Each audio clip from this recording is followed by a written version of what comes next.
I think you'd be happy to know that they just announced out of Dallas that Wade Phillips has just been fired. And the Cowboy fans on the plane erupted in cheer.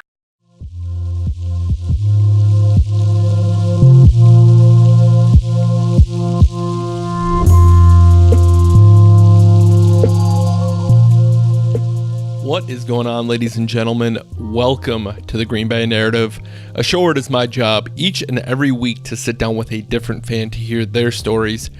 As always, I'm your host, Ben. On today's episode, I am joined by Robert. Robert is a diehard Packers fan who resides in Texas. During our conversation, some of the topics we talk about are how he became a Packers fan, his first trip to Lambeau Field, Packers-Bears game week 1 of this season, and honestly so much more. His story was fun to listen to. He's great at storytelling, an absolute perfect guest to have on the show. I know you're going to enjoy his stories. And starting this week, let me know if you like it or not, but I'm not going to do any breaks. I'm going to just run it start to finish. If you want me to keep doing breaks with fun Packers facts or whatever, let me know and I can always adjust it. Just trying something new. Anyway, here's my story with Robert. Enjoy.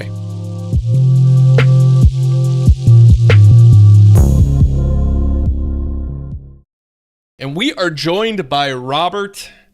Robert, my man, thank you so much for taking the time on this. Unfortunately, not a victory Monday. What would you call it? A loss Monday? That doesn't have the same ring to it. But yeah.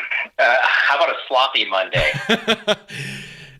Before we kind of even kick things off, what was your thoughts on the game last night? And for those of you that are listening, because it'll be so far in the future, this is the game against the Washington Redskins. This is the first time that I think I quit watching a game all the way through. At the 2-minute warning in the fourth quarter, I said, you know what? I'm done. It was just that sloppy of a game. And I think what upset me more than anything was that call against Clay.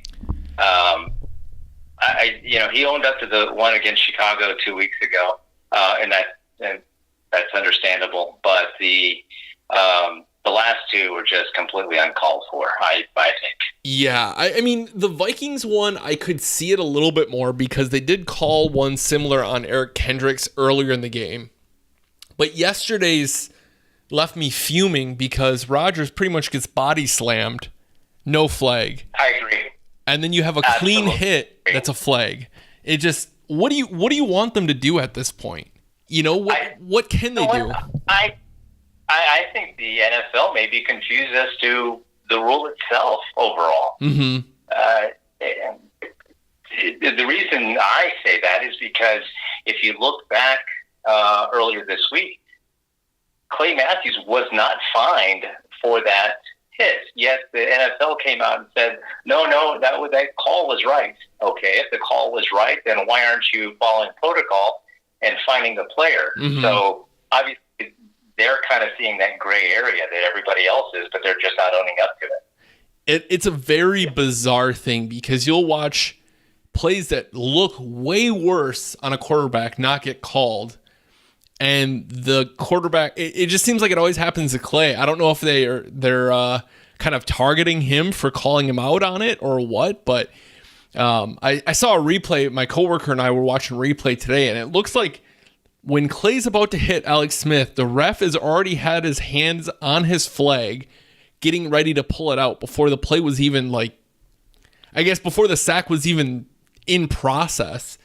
It was very bizarre. Wow, I didn't even get it really chance to look at it that closely afterwards, but that's a keen eye if that was the case. Yeah, I don't know, and it could be just a conspiracy theory type of thing, but it's just very frustrating. They need to figure it out before it really hinders the game. You know, a lot of people aren't wanting to watch for that reason because it's just you're not getting a consistent product on the field. Absolutely, yeah, and I think the NFL, has already had its issues the last couple of years with the other controversies. Mm-hmm. I don't think they need another one. For the folks that that had an issue, because I know a lot of folks have kind of boycotted the NFL the last couple of seasons. But I've noticed a little bit. Some guys are starting to come around a little bit and saying, "Well, I watched the game and all of that," but they're kind of making that same argument. Like, wait a minute, what happened? When did the NFL get soft on tackling? So, could you imagine if Lombardi coached today and him trying to grasp his mind around these rules? Yeah, I think you know how McCarthy got mad on the field yesterday afternoon. Can you imagine Lombardi? He would have just lost his mind. Lombardi would have started swinging, I think. Yeah, that's the old New Yorker in him, I guess.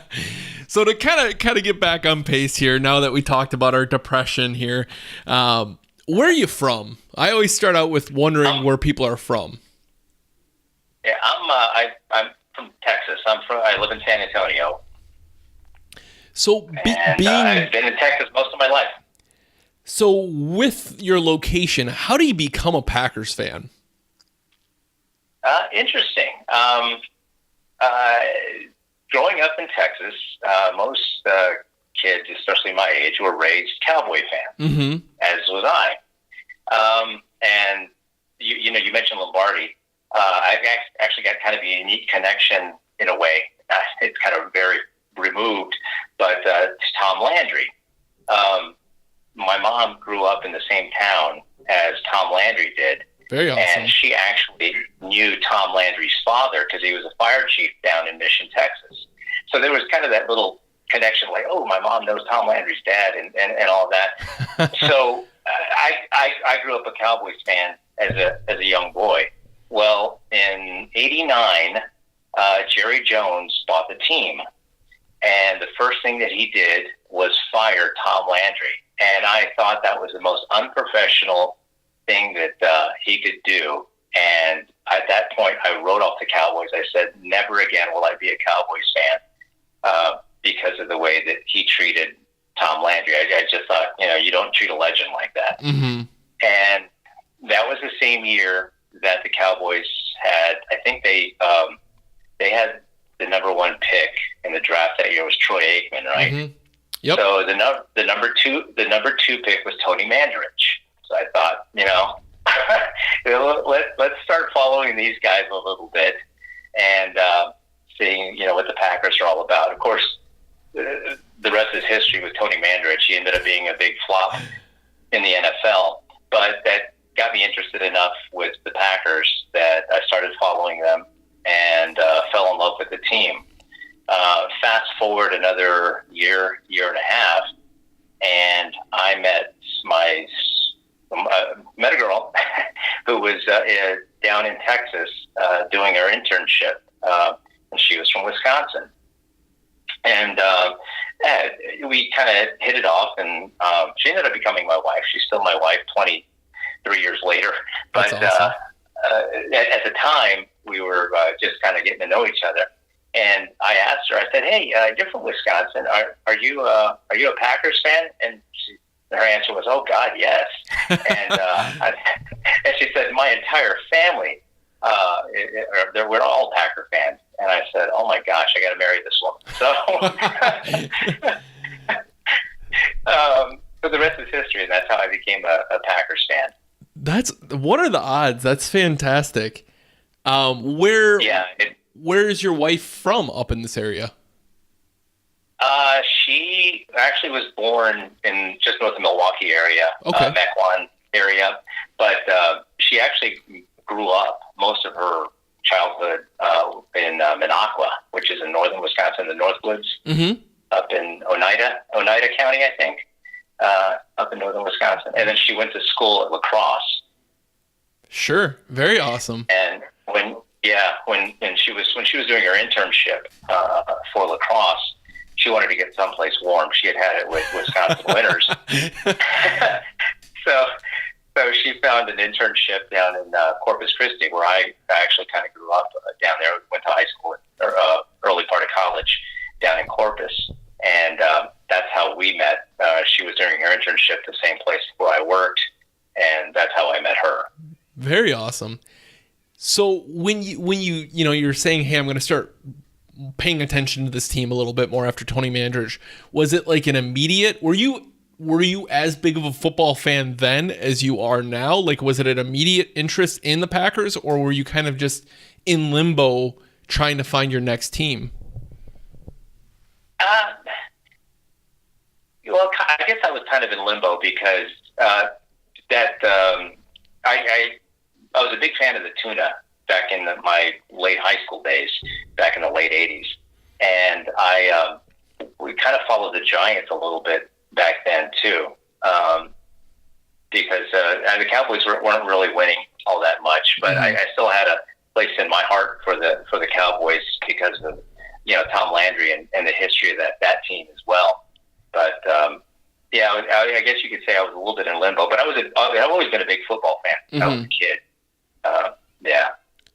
So, and it's funny because one of my friends from high school, who I still go to attend games with him. He and I used to talk football all the time in high school. And it's a funny thing, he's got family in Wisconsin too, so he's a big Green Bay fan. And we were just up there for a game 2 weeks ago for the Chicago game. I definitely want to touch on that. I'm going to transition to that later on because I'm really curious. But at what point back in the 90s did your Packers love affair really kick off? Where else did anybody's? I mean, Brett Favre. Brett Favre? Was the man. Yeah, definitely. Actually, even before the Brett Favre era, I was already following the Packers a little bit with Mikowski, and he was impressive. I thought, this guy's not bad, but I mean, it was just love at first sight when when Brett Favre first took the field, and I mean, after that, I became a rabid fan. He will do that to you. I mean, the way he played the game, as much as I love Aaron Rodgers, and I actually prefer Aaron Rodgers over Brett Favre, but as much as I love Aaron Rodgers, no one plays the game with the kind of level of fun that Brett Favre brought to every Sunday. Oh, absolutely. And I still love every now and then going on YouTube and finding that it's maybe about a 4 or 5 minute little clip of just all the funny stuff that Brett Favre would say on the sidelines. When he met Pat Morita, Mr. Miyagi, and he's talking that wax on, wax off. It's just he was just out there like a big kid having fun out there. Yeah, he was great to watch. Very frustrating at times, absolutely. But so fun to watch. Yeah, absolutely. And then you're in the early to mid 90s. They're getting knocked out of the playoffs every year by the Cowboys. The Cowboys, yes.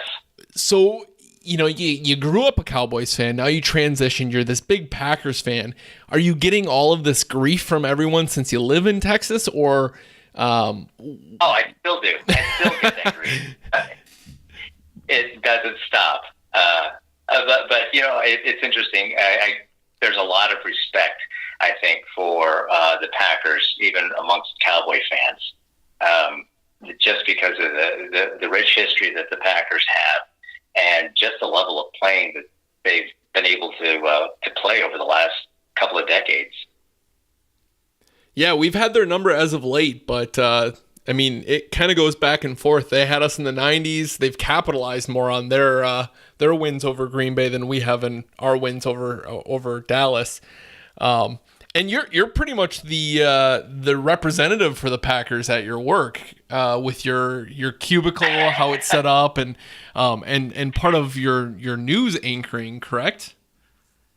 Yeah, I've got kind of a dual job here in San Antonio. I kind of moonlight doing some TV work at a TV station. I don't report traffic in the morning, and even on the TV station.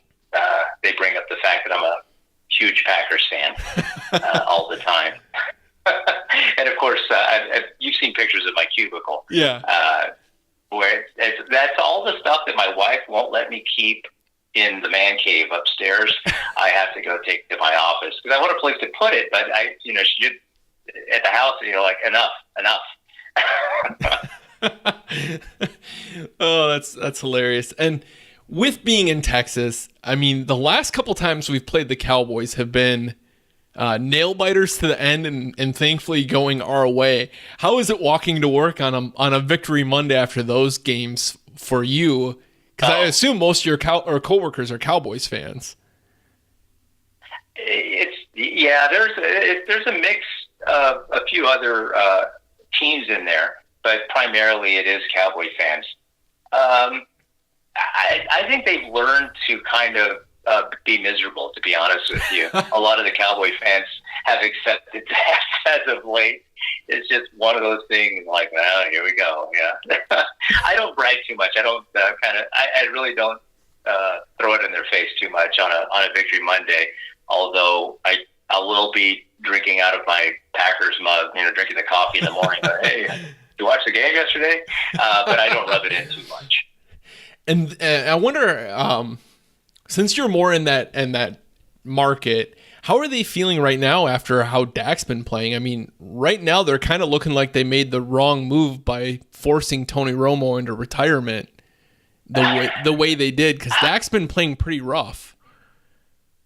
Yeah, it's funny. I've got some Facebook friends that it's a little kind of a football group that we have, and these guys are brutal. I mean, and a lot of them are Cowboy fans, and it's just interesting how quickly they have turned. I mean, 2 years ago, Dak Prescott was the answer to Dallas's problems, and now all of a sudden he's their biggest problem, and it's kind of sad, I guess the love is gone already, and that's unfortunate.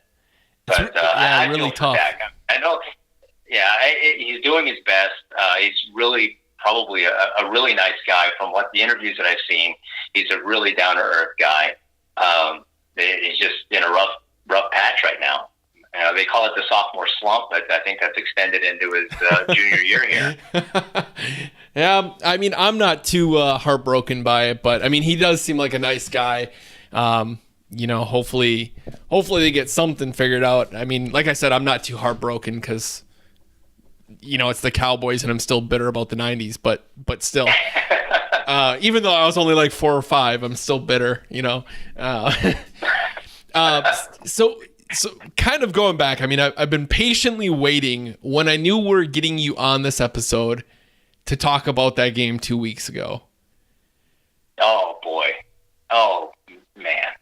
The game 2 weeks ago reminded me of a similar game that I attended in Dallas back in, I want to say, maybe it was 2012, maybe 2013. The game where Rodgers had his collarbone broken, and Matt Flynn filled in for that game. And the Packers were playing horribly the entire game, but yet in the second half, they turned it around. And all of a sudden, they just started connecting, and it was a nail-biter right to the end. And that's what the Chicago game 2 weeks ago reminded me of. And I turned to my buddy Pete, who I just mentioned a few minutes ago that we've gone to a few Packer games together. I turned to him and I said, "Does this remind you of that game?"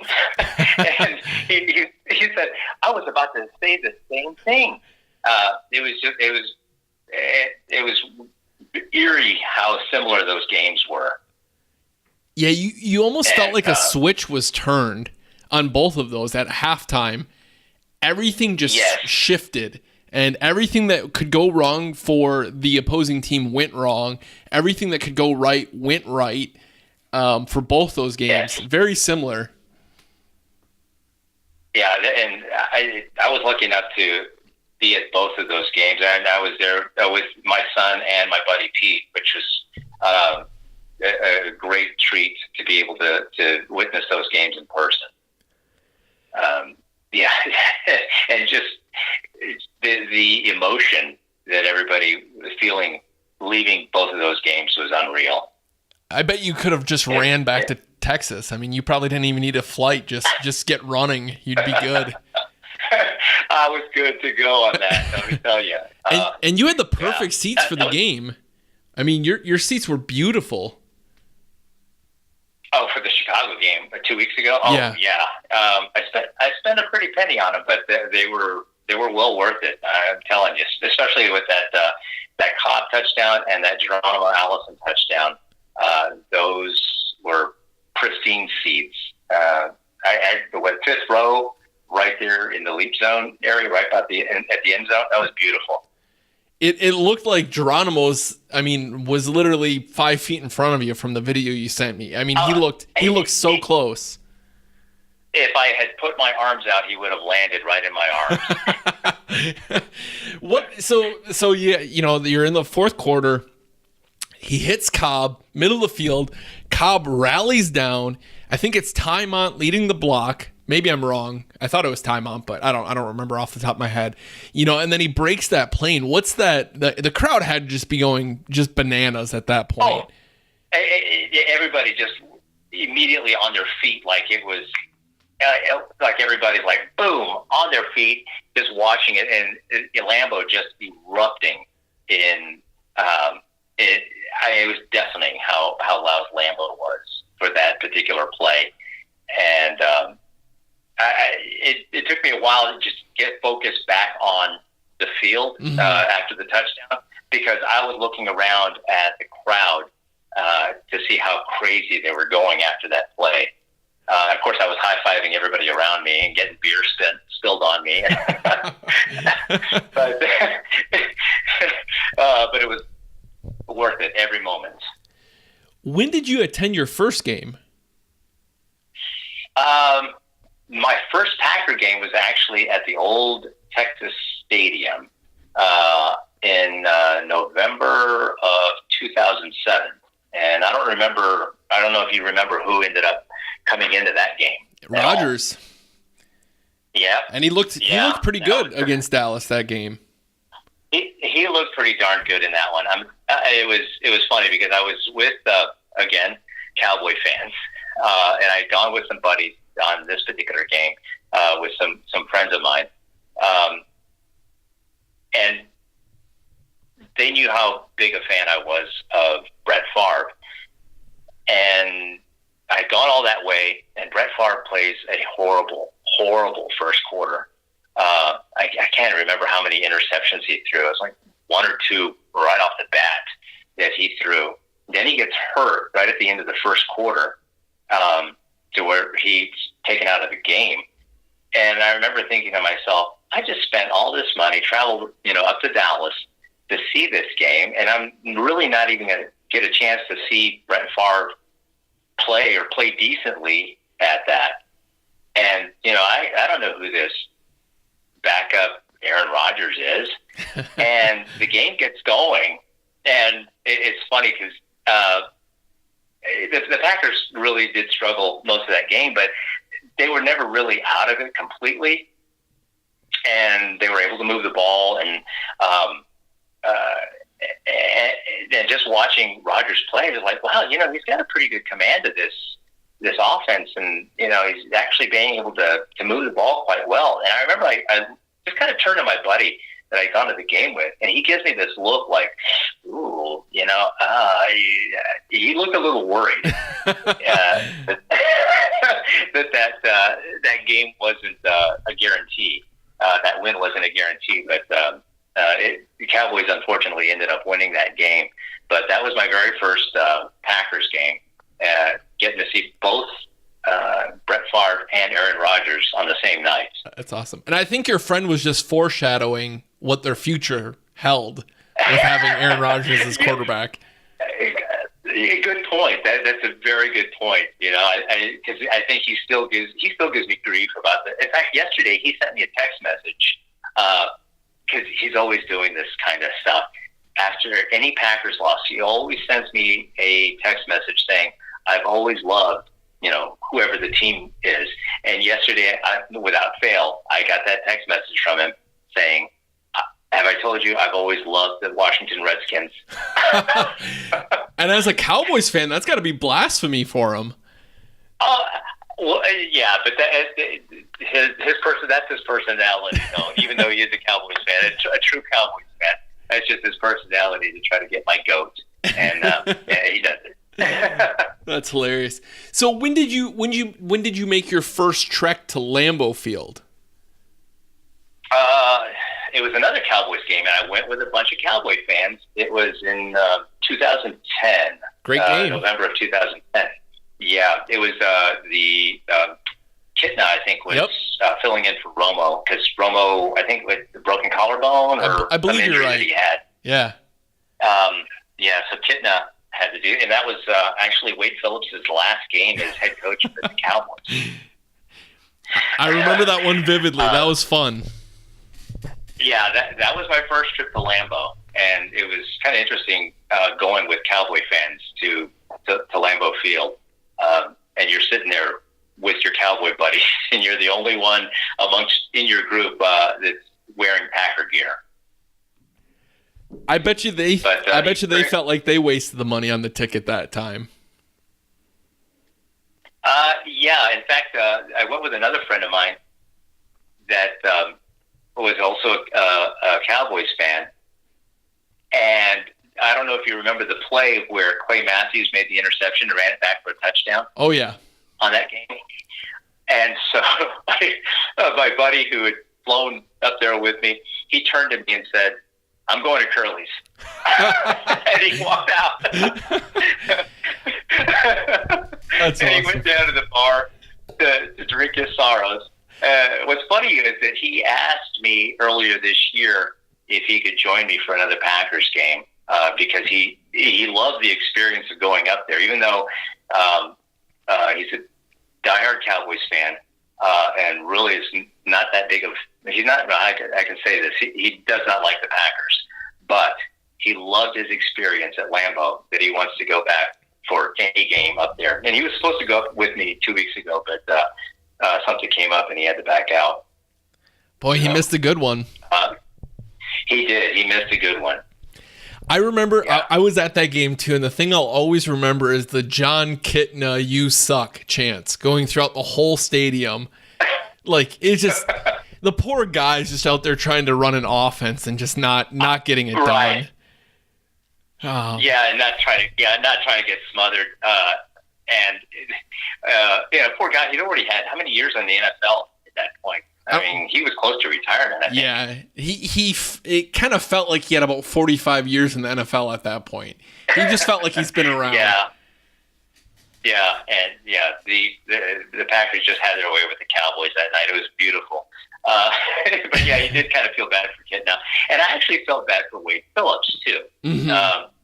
Because as I think everybody saw the writing on the wall. And it's funny, we were flying back the next day out of Milwaukee. We were flying back to Texas. And we had a layover in, I can't remember, I think it was Baltimore, of all places. Because Southwest doesn't connect from San Antonio to Milwaukee. They don't have a direct flight, so you have to take all these other connections everywhere else. So we had to fly all the way to Baltimore.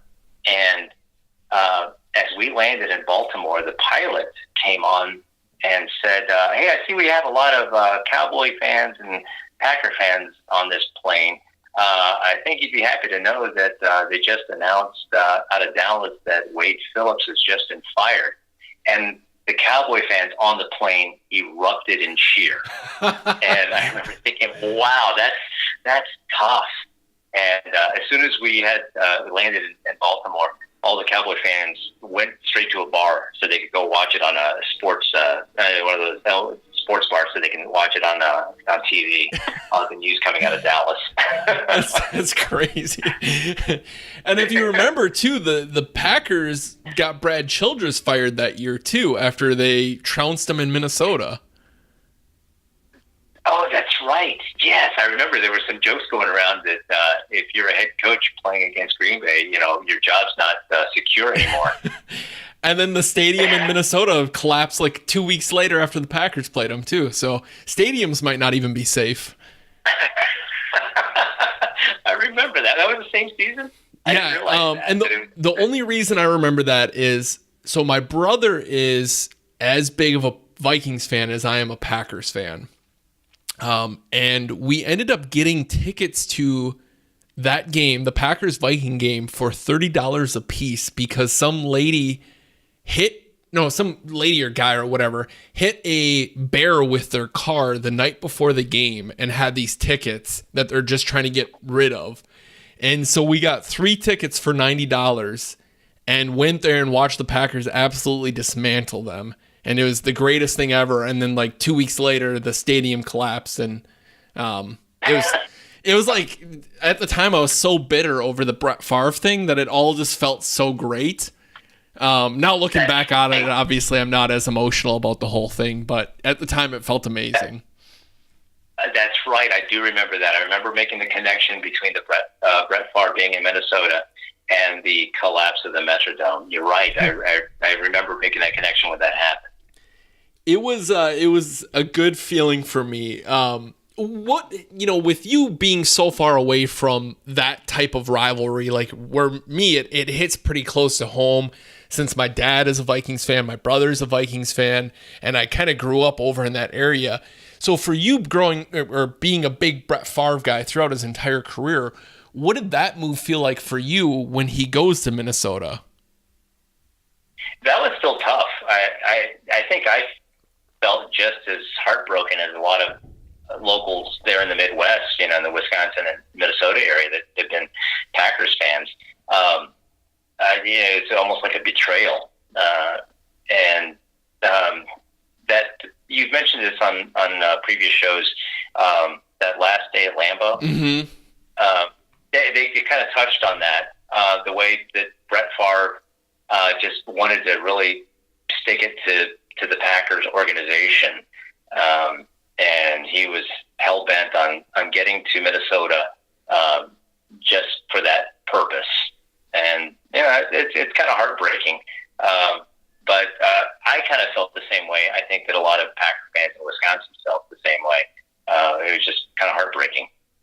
I didn't know if your hatred, because you talk to some and their hatred is more for the Bears, where they're like, oh, it didn't bother me as much, but if you would have went to Chicago, then it would have been a big deal. Or, you have some that are like, it wouldn't have bothered me if he went to Chicago, but if he went to Minnesota, it's terrible.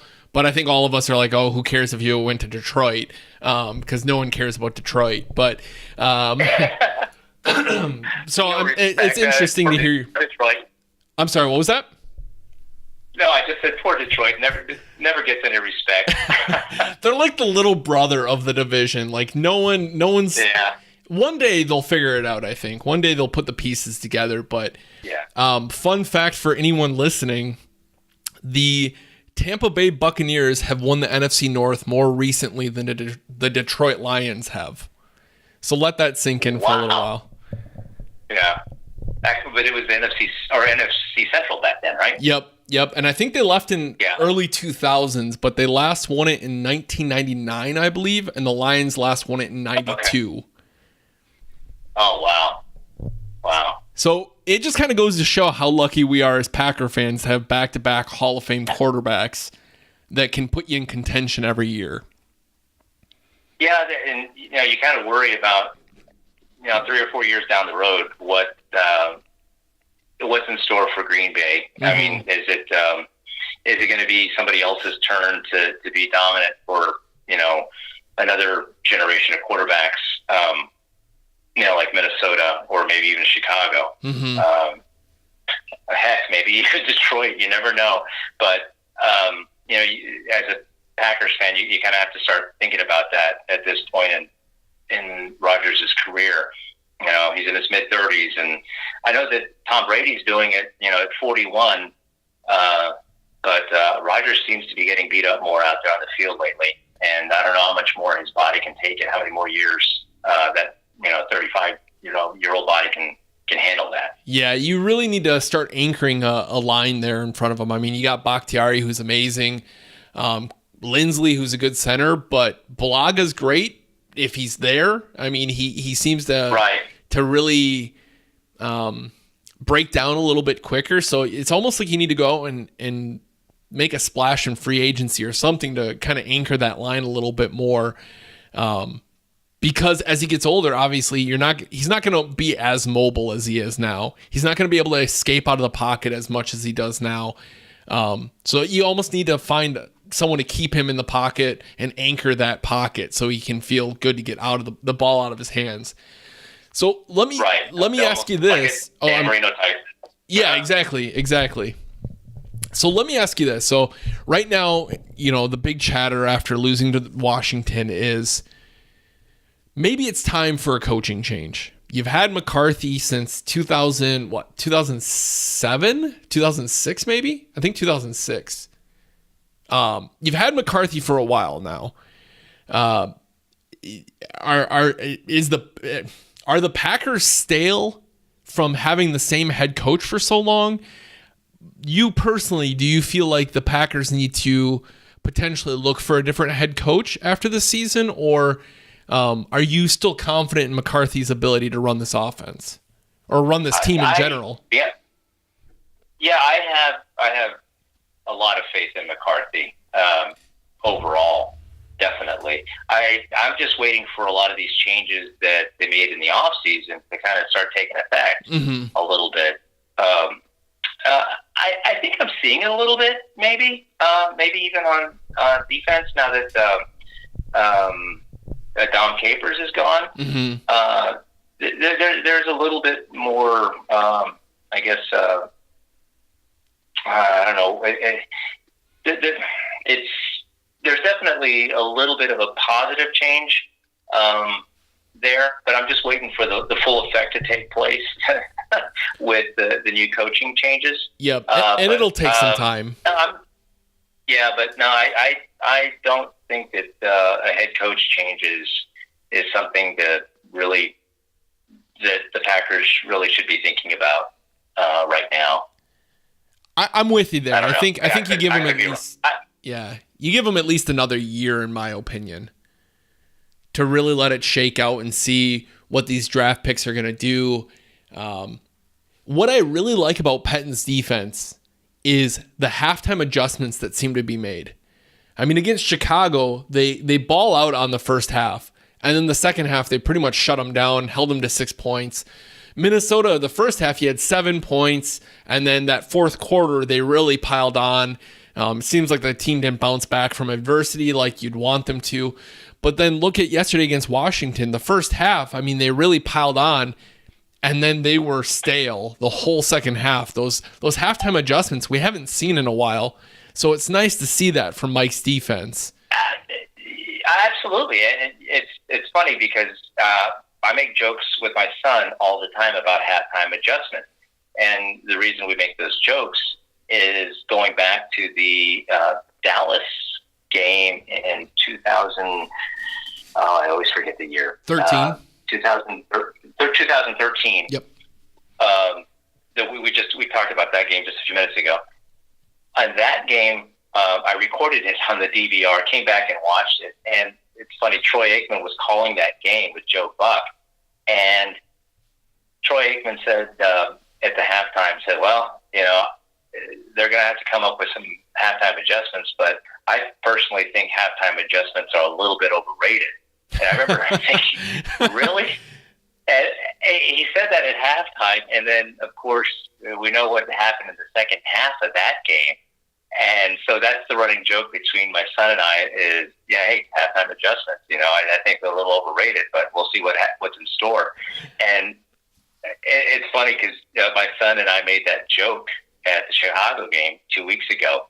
And sure enough, I mean, here come the halftime adjustments, and it worked flawlessly. And, there's a lot of factors that go into it, but it's so nice to see. It seems like the last couple of years, we haven't really seen those adjustments take place. And there's a lot of variations to it, with the difficulty level of your defense that you're coaching, your draft picks, how they're playing. So I think Gutekunst, drafting Josh Jackson and Jair Alexander has been great for that secondary so far to really help make big plays. So I'm excited to see how that kind of pans out the rest of the season and see how the defense truly takes shape when you get some of these pieces back like Oren Burks and Josh Jones. And as soon as the NFL gets their act together as far as what roughing the passer actually means. Yeah, that's or the true definition of roughing the passer. I think it's a little ambiguous right now, and nobody's really clear on what that is. Yeah, it's really tough. It gets to the point where if a big play happens, you're just kind of holding your breath, waiting for that flag, or at least that's how it's been. You really are. It's very frustrating, and it really is ruining that product. And you and I are obviously both very frustrated about it right now. Where who knows? Hopefully, by the time this airs, 6 weeks from now or so, that frustration is no longer there, and they've kind of corrected that issue. You kind of alluded to talking about these games you're going to with your son.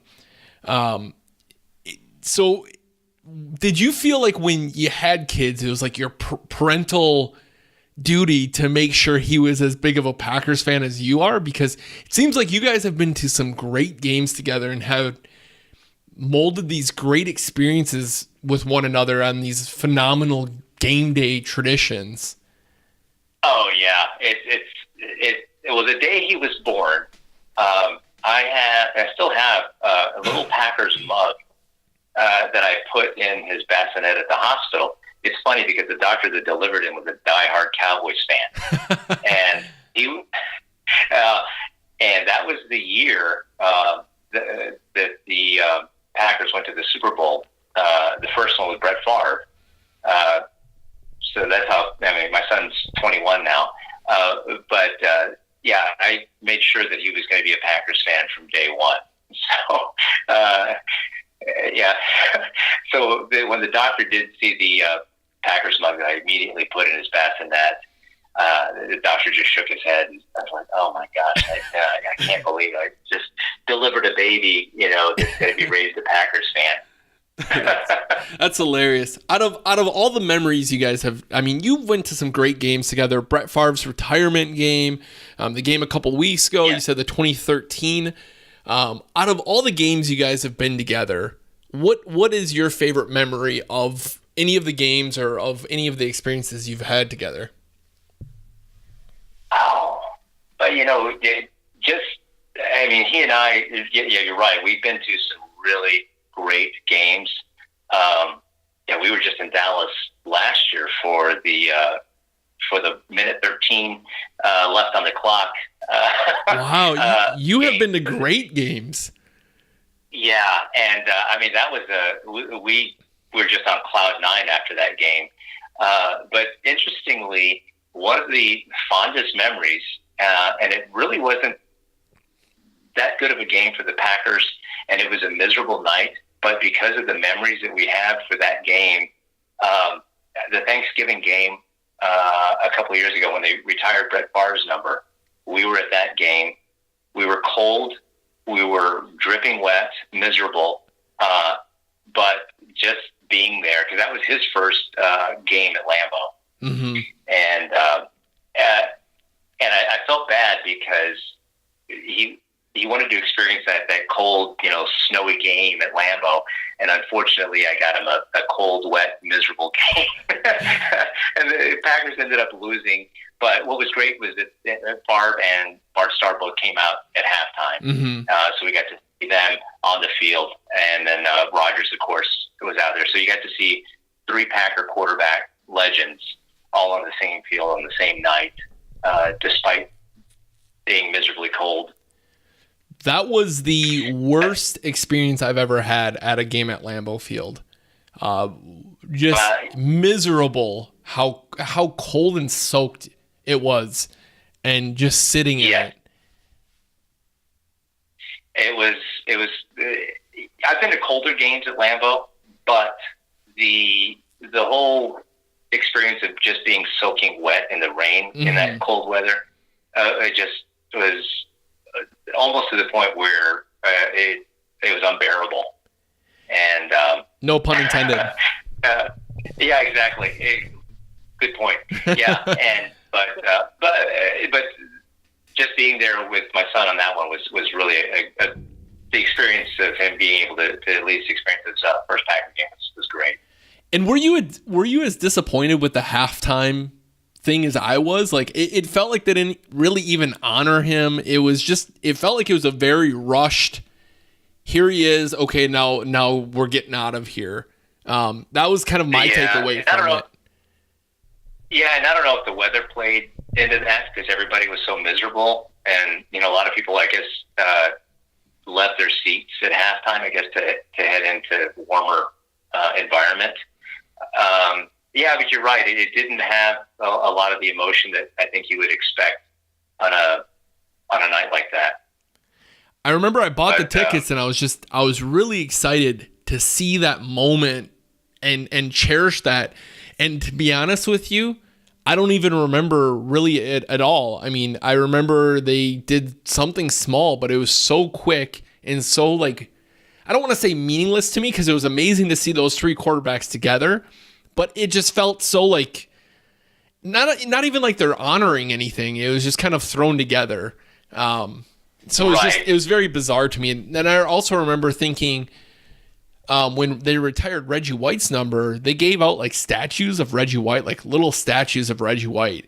And I think for Favre's, you got like a flag, like a little flag that was like very, I don't know, flimsy. And yeah. It was just like a very odd, like you didn't feel like someone's number was being retired that night. And maybe that's just me, I don't know. Yeah, I wasn't there for the Reggie White retirement because that would have been cool to get one of those statues. But it was a little flimsy little flag that fans were waving, and it said Packers on the top with a big number 4 in the center, and that was about it on there. It's actually hanging in my office right now. That very flag. So kind of alluding to that way. I mean, we're cruising along in this episode here, and I haven't even talked to you about Packer collecting, how you started collecting. So when did you start collecting for your office or your quote unquote man cave? I don't really know. The first, I guess, Packer memorabilia or clothing that I owned was a T-shirt that somebody got for me as a gift. And it was a Favre T-shirt with the number 4 on it. It had Favre on the back with the number 4, and on the front it had the Packers logo. Just a simple T-shirt. And that was the first thing that I ever got. And I think after that may have been that mug, that Packers mug that I mentioned that I had put in my son's bassinet, which I still have. And then just over the years, my mom kind of spoils me a little bit. I mean, still, I'm a almost 50-year-old man, and my mom's still like, oh, I found something for you. And, like, what'd you get, Mom? It's another, she finds all these Packer things, and she's learned how to use the internet. So, she goes crazy ordering stuff online all the time. And it's like, oh, there's a package coming to you from Green Bay. It's expected in the mail. It's like, oh, Mom, but she's kind of got a lot of that stuff for me. She actually found a signed helmet by Clay Matthews and got that for me. I was like, Mom, it's a really nice helmet. It's still in a nice case and everything. But Mom's gonna spoil you forever. I guess so. I mean, but a lot of my collection is actually stuff that my mom finds here and there. She said, oh, I thought you'd like this, and buys it for me. I've got tons of clothing. I've got I've got to actually. This wasn't purchased. This was given to me. Was a chunk of the north end zone, some of the frozen tundra that was pulled off the field for me by a Green Bay police officer. He. It was the same end zone, same corner of the end zone where Jordy had scored that touchdown right before halftime against the Patriots game back in 2014, I think. Yep. I was there for that game, and after the game, I'd gone down to the sideline and started talking to the police officer. Well, he found out I was a police officer, and he said, "Hang on just a second." And he starts walking towards the field, and I thought, where's this guy going?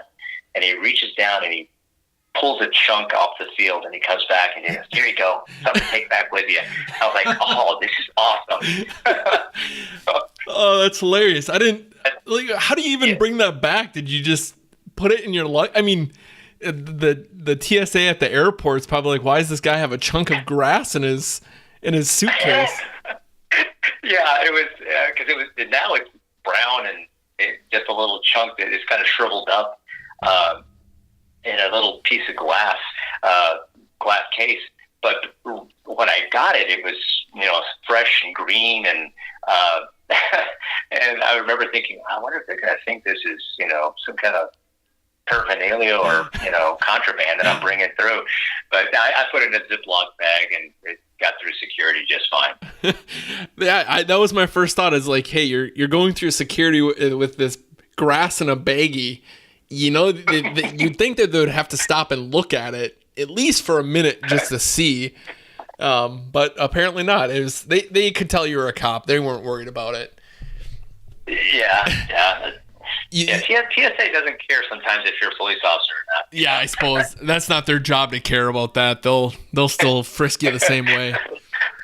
I'm surprised you didn't start like your own Lambeau Field garden at your house and just plant it and water it, and you could have Lambeau Field in your backyard or something. It's funny, I suggested that to my wife, and she said, "Give it a rest, will you?" So, out of all the items you own, what would you say is your favorite item? I have to say that chunk of Lambeau Field, that chunk of frozen tundra, just because it's unique. Yeah, it's a good story to go with it. Yeah, everybody else can buy signed helmets and jerseys and other Green Bay trinkets, Packer trinkets, but it's kind of rare to be able to have a chunk of Lambeau Field in your living room. Yeah, especially like the fact that a cop just goes over, grabs a chunk of it, hands it to you. Here you go, take it back home. I mean, the story makes that item so much better. Yeah, I think the backstory really kind of enhances the actual item itself. That's funny. So you live in Texas. 2010, the Packers go to the Super Bowl. It's in Dallas at the AT&T Stadium. What was that experience like, or what was that?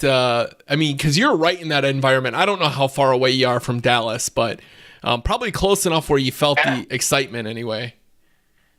Yeah, about Dallas is about maybe about a 4.5 hour drive. Okay, so further away than I thought. From my place. I actually considered buying tickets, but as soon as I saw how much the tickets were going for, it was like, forget it. There's just no way I'm going to be able to get up there. And the weather was bad that weekend too. Yeah. They had a big ice storm in Dallas that weekend, so I got kind of lucky that I didn't go, because it just would have been kind of hellacious to try to get to the game that day, especially driving up, because the games normally when I go up to Dallas, I just go up for the day and then come back. It makes for a long day, but it's easier that way. It is. Dallas is kind of its own city up there in North Texas, so even though there are a lot of Cowboy fans, and it's kind of its own place, so it is a little bit of a, I guess, the distance, I guess, kind of takes away from that environment. Sure. Houston's a little closer, actually. Houston's only about 3 hours away, but even though it was held in Dallas, it was still kind of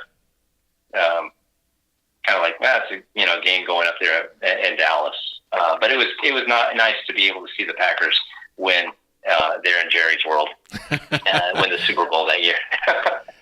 Yeah, what a great memory. I mean, I'm sure.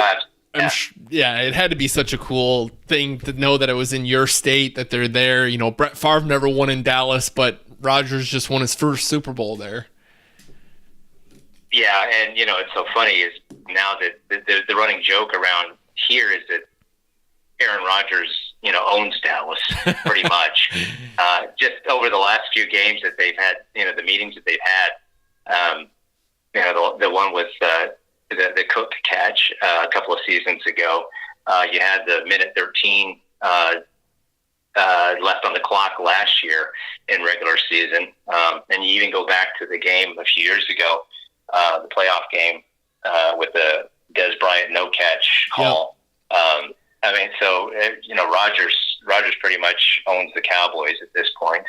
I think I saw in Wikipedia last year after the minute 13 game, if you Google searched or went to the Cowboys Wikipedia page, it said Aaron Rodgers was the owner instead of Jerry. So I thought that was a good bit. That is hilarious. So, kind of talking about you going there, last year for that minute 13 game.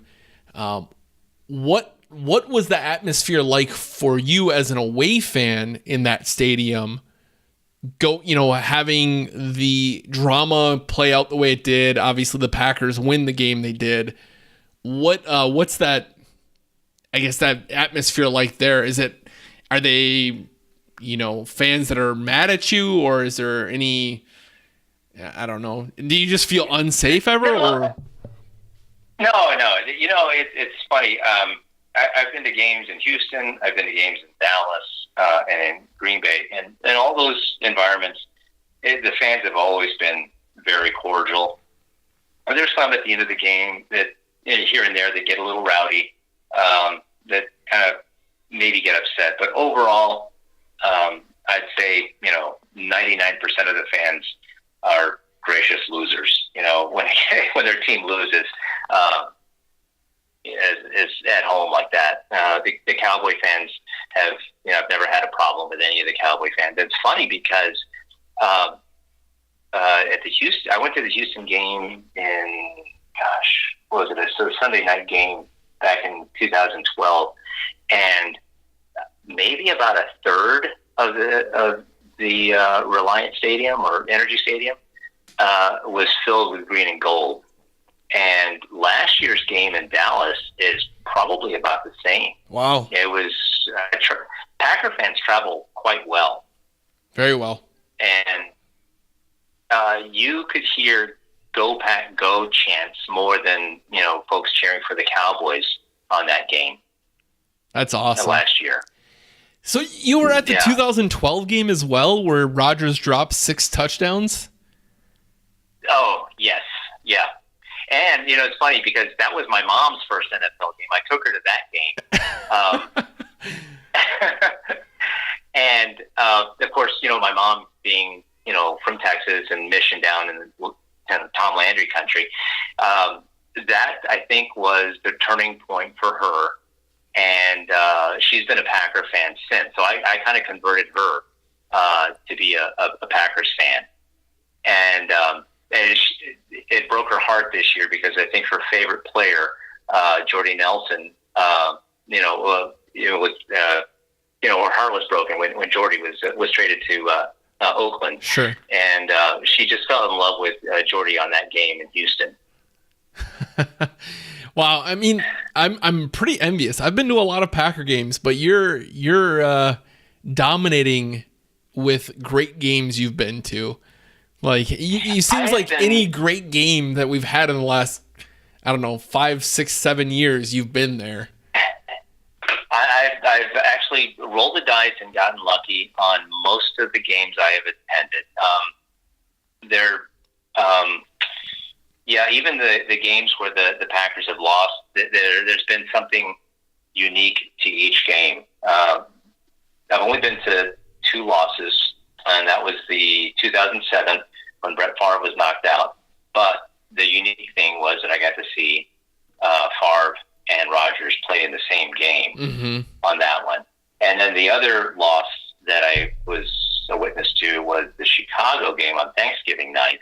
And the unique thing about that was that they retired Favre's number there at Lambeau that night. That's unbelievable. All the other games have been wins, luckily, and they've been nail biter wins too on a lot of them. Yeah, the Patriots won. I mean, the Dallas games, the Bears won last weekend or a couple weekends ago now. You've seen some unbelievable games. I'm pretty envious. Yeah, I've been kind of lucky rolling the dice when the schedule comes out in the spring, and I'm looking at the calendar and the game schedule and trying to see which games will work, and I just will pick one and say, okay, this is the one. So I start making plans, hotel reservations, flight reservations, car rental reservations, looking for tickets, and keep my fingers crossed that it's going to be a good game. And I've lucked out on the games that I've attended. You need to tell me this year what game I need to go to, or excuse me, next year, what game I need to go to so I can get on the same level and see one of these amazing games. Yeah, come on down. Every game I've been to at Lambeau, I get just a little bit closer to the field with the tickets that I happen to find. That's awesome. So what was your... A couple of years ago. Oh, I'm sorry. Go ahead. No, I was going to say a couple of years ago, I went to Lambeau for the Houston game when it was snowing. That was my first snow game at Lambeau. And on that one, I was actually not too far as well from the field. So I was only up 10 or 11 rows. So I had a great view of that one. That's anytime you get a snow game, that's always a good game. And if I recall correctly, the Packers won that one, correct? Yes, they did. Yeah, obviously we talked about that earlier. You've only seen 2 losses. So that's great all around. Your first impressions coming to town, being from Texas, which is huge, and I don't know exactly what city you live in and the population there, but what was your first thoughts about Green Bay and Lambeau Field? Actually, my first visit to Green Bay was in the summer. It was in the off season. We were vacationing up in my wife's hometown up in Minocqua, and my brother-in-law and I were looking for something to do one of the days that we were there, and said, hey, let's take a day trip to Green Bay. Let's take all the boys over there. So, my nephews and my son, and we just took a day trip down to Green Bay. And my brother-in-law is driving, and he says, I've only been down here, a couple of times, and I'm not really sure how to get to Lambeau. So as we're coming in, I'm looking at Google Maps on my phone, and we're driving up, I think it was Oneida. We were driving down Oneida towards Lombardi Avenue. And I was telling him, well, I'm looking at the map here, and it shows that it's only 3 or 4 blocks up, but we're in the middle of a neighborhood. What the heck? And my brother-in-law says, yeah, I think it's at the next light. I said, the next light? No way. I'm looking around going, there's houses around there. And I'm looking at my phone. We come up to Lombardi Avenue, and I look up from my phone, and I look to my right, and there is Lambeau. And it just took my breath away. It's just oh, there it is. Look at that. Just beautiful. It's almost like, in the movies when you see the clouds and you see this ray of sunlight shining down on, this one spot on the ground, and it was shining on it on Lambeau. It's oh my gosh, there it is. And it was kind of interesting to see this NFL stadium in the middle of a neighborhood there. Green Bay is a unique city. I like visiting it. I like telling folks about it. When everybody asks me, well, you've been to plenty of games, what's it like up there? And I tell them it's not like any other town, NFL town. You go to any other NFL city, and they're huge, big metropolises, and you don't get that in Green Bay. You really get a hometown feel there that really loves football. That is the nice part about living here. I'm sorry? I said that is the nice part about living here is everyone here just loves the Packers. I don't hear grief from anyone. Oh, yeah. It's just Packers. Yeah. You could go into a city like Tampa and, never see the stadium, never hear one word spoken about the Bucks or, you can say that about any NFL city, but you go into Green Bay, and there's no mistaking that you're in a football town there. It's good and it's bad. I mean, you get some people that are super, super crazy about it, and you're like, all right, like, you got to kind of tone it down a little bit. But it almost feels like a college town for sports because everyone's so about it. I mean, it's almost like a college football team for the amount of love here. Just like if you went to like Madison and you saw the Badgers, everyone there's just all about it. Yeah, that's a good way of putting that. I agree with you there. That's actually a good analogy. Perfect. Is there anything, if anyone's listening right now that is planning on going to their first game or hasn't been, is there anything that you're like, this is a must do while you're in town? Well, definitely take a stadium tour of Lambeau. That experience is awesome. Being able to walk down in the catacombs of Lambeau Field and then walk out through the tunnel onto the field is, it's pretty awesome, that whole experience. And then also the Hall of Fame, if you've never seen that, that's such a rich history with the Packers. And of course, this season, celebrating their 100th season, it's just makes that, Hall of Fame, I think, even more unique in that sense. Agreed. Both good suggestions. Any restaurants or any places that you suggest on that level? I've been to a couple of the sports bars over there on Holmgren Way. I've been to 1919, back when it was also Curly's Pub back in the day. 1919 isn't bad. It's a little pricey. And their cheese curds I thought were a little salty, maybe. Okay. I mean, they're good, but they were just on a little salty side for me. But the place that I really did like, and this was just 2 weeks ago when I was there, was the Titletown Brewing Company. Amazing place. Oh, I had that.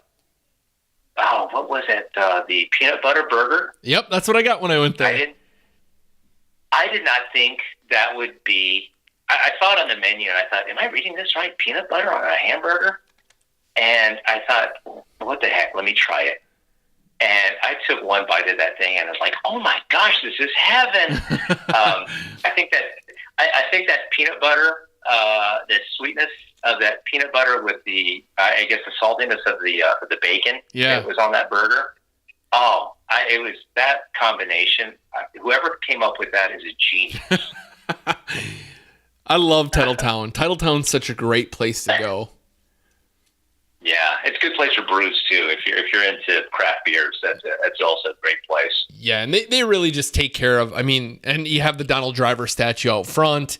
You have the city deck just down the way if you want to walk off all those calories. So it's a good spot all around. Yeah, and their fried cheese curds are spot on. Yeah, I one of my favorite places for cheese curds, that's for sure. Yeah. So as you know, I kind of always wrap up the podcast with a lot of more deep thought questions. I'm sure you're probably familiar with a lot of them since you listened to a couple episodes now.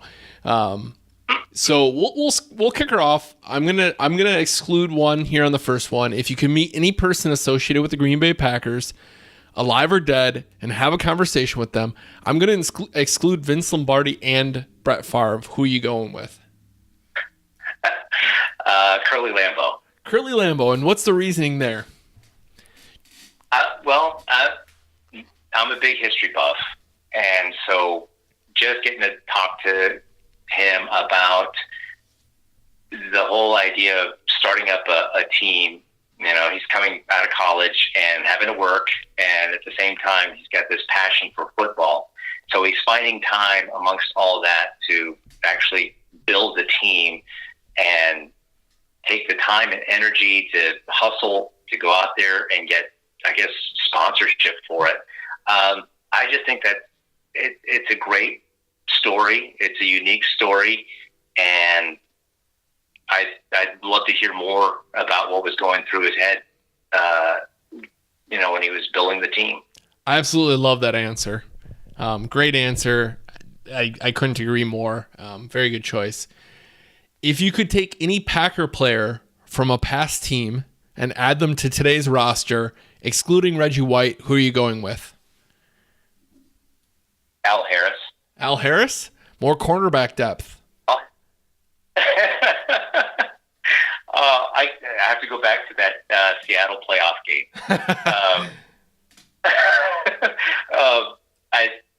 When it came down to it, I always thought that, and plus he went to school in Texas. He went to college at Kingsville A&M. I loved watching him play, and I remember he was just, to me, he was entertaining to watch. There was one particular play I remember watching Al Harris, and quarterback threw a pass in his direction, and Al Harris was able to either bat it out of the way or he came close to intercepting it. But he looked over at the quarterback, and it was some young quarterback. I don't even remember who it was. And he just gave him this, "Don't do that again, because you know what I'm going to do." And I just remember thinking, wow, this guy's awesome. He's teaching, the young quarterbacks on the other team what not to do. I just thought I found it kind of charming and arrogant at the same time.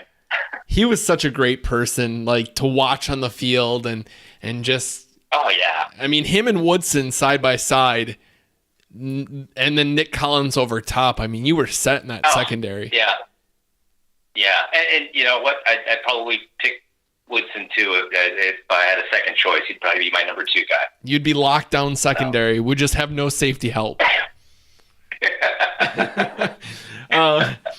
If you could attend any game in the history of the Packers, excluding any championships, which game are you going to? I mean, you're probably already there because you've been to every great game we've witnessed in our lifetime, but what game would you go to? You know what? It's one that I didn't attend, and it's one that I just mentioned, the Seattle playoff game where Al Harris sealed the deal. Great game. We want the ball and we're going to score. Yeah. Yes. To me, that's probably one of my favorite memories is watching that, the ending to that game. I just jumped for joy when that play happened. And I still like going back on YouTube just to watch that over and over and over again.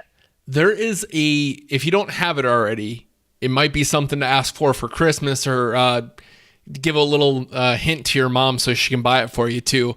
There's a DVD set called the... Don't give her any ideas. Yeah. There's a DVD set called the Top 10 Packer Games of All Time, and they're full games. And that one's one of the ones on there. But they're like 2 hours a piece. It's 10 DVDs. It's phenomenal. Like my former roommate and I would just put one on randomly just to watch Packers football during the off season. And the Packers always win, so it's like the perfect outcome. Excellent. I would highly suggest buying it. Listening? Yeah. Yeah. Mom, if you're listening, there you go. Good Christmas. Good Christmas gift. Christmas was done. Yes. I'm gonna change this next question for you, given your circumstances here. But if you could go to any game again for the first time, having the same reactions again, which game would you choose? Ooh. Normally it's watching any game again, but you've lived so many great games. I just want to know which one that I would want to experience again. Yep. Riding the same roller coaster ride.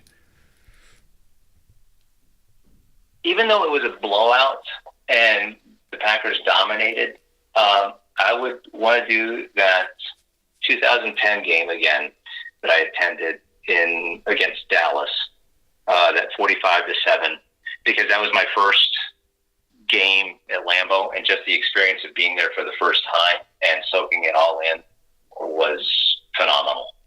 And it wasn't even stressful. I mean, you got to witness the Packers just dominate, like you talked about. You know, no stress. Life's great. You can enjoy it. Yeah. And then my buddy next to me, my Dallas buddy, getting real mad, said, "I'm going down to Curly afterwards." All right, I'll meet you there after the game. Order me a beer. There you go. Have it ready for me. Victory beer. Yeah. Have one ready for me when I get there. Last one here. If you became president or quote unquote owner of the team, what's the first thing you're doing as the president, quote unquote owner?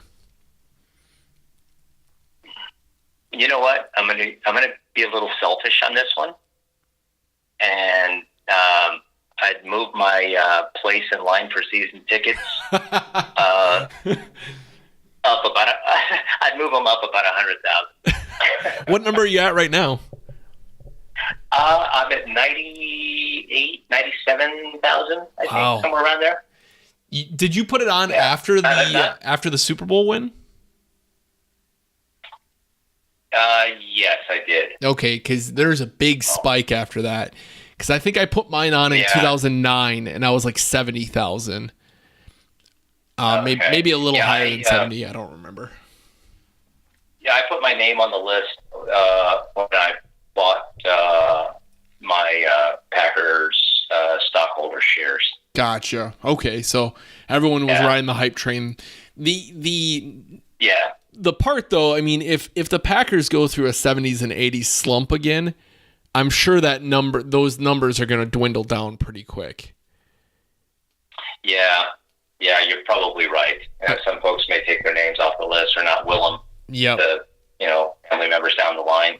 That's true. Another thing that a friend suggested to me, who lives in Wisconsin, he said, hey, if anybody gets rowdy at a game and they start using profanity or, breaking some of the rules that you see, report them because they'll revoke their season tickets. And that moves you up the list.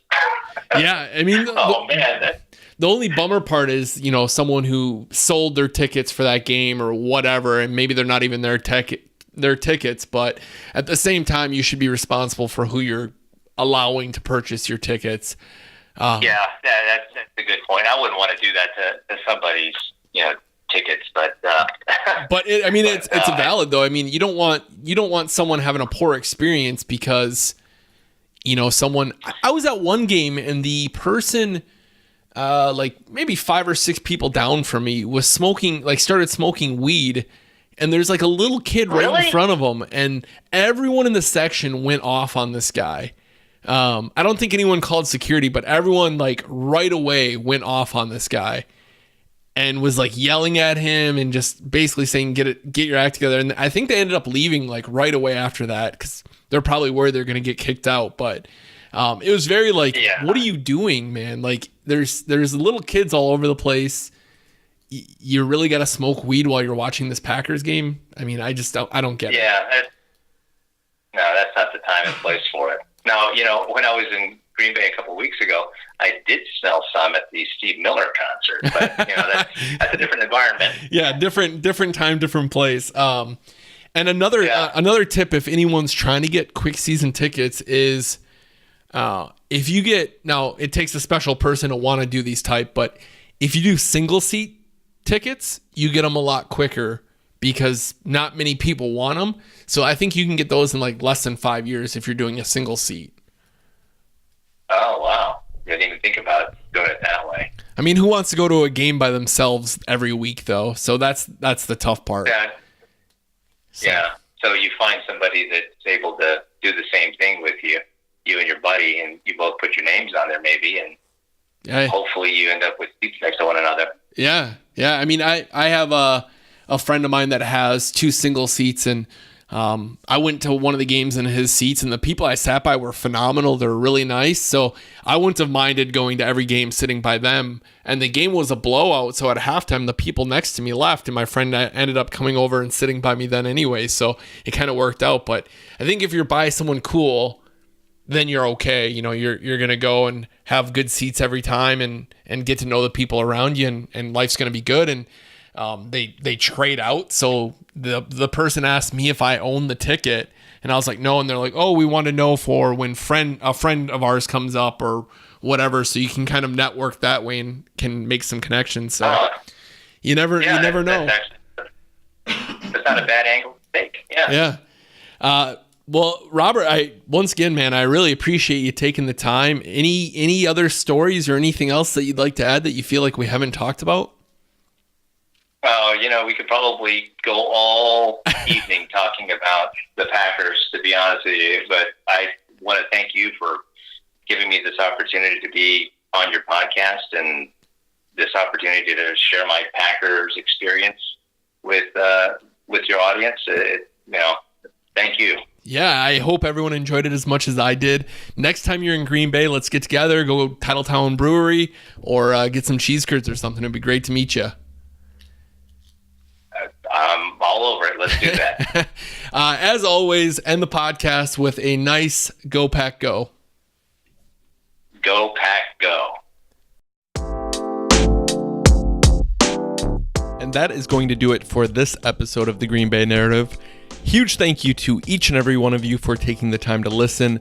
Also want to say a huge thank you to Robert for taking the time to tell his stories. It was such a blast to sit down and talk with him. I really enjoyed it. Be sure to follow me on any of my social medias, The Green Bay Guy on Facebook, Twitter, and Instagram, or you can add me on Snapchat, The GB Guy.